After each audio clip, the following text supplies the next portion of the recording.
गणेश देवाय नमः। ओम श्री गणेश देवाय नमः। गणेश भगवान की, लंबोदर स्वामी की। विपत के हरैया दुख कलेश के मिटैया नारे सुआ हो जय जय गजानंद देवा। सुआ हो जय जय गजानंद देवा। विपत के हरैया दुख कलेश के मिटैया नारे सुआ हो जय जय गजानंद देवा। सुआ हो जय जय गजानंद देवा। विपत के हरैया दुख कलेश के मिटैया नारे सुआ हो जय जय गजानंद देवा। सुआ हो जय जय गजानंद देवा। विपत के हरैया दुख कलेश के मिटैया नारे सुआ हो जय जय गजानंद देवा। सुआ हो जय जय गजानंद देवा। जय जय गजानंद देवा।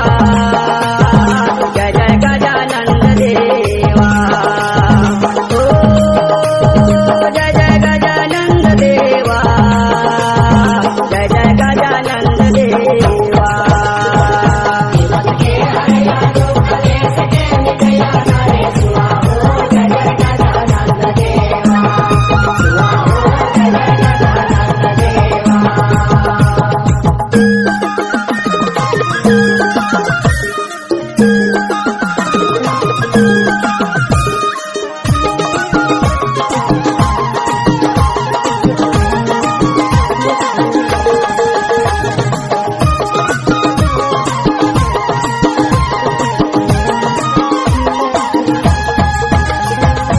एक दंत दयावंत चार भुजाधारी। चार भुजाधारी स्वामी चार भुजाधारी। चार भुजाधारी स्वामी चार भुजाधारी। माथे तिलक सोहे मुसवा के सवारी। मुसवा के सवारी स्वामी मुसवा के सवारी। मुसवा के सवारी स्वामी मुसवा के सवारी। एक दंत दयावंत चार भुजाधारी।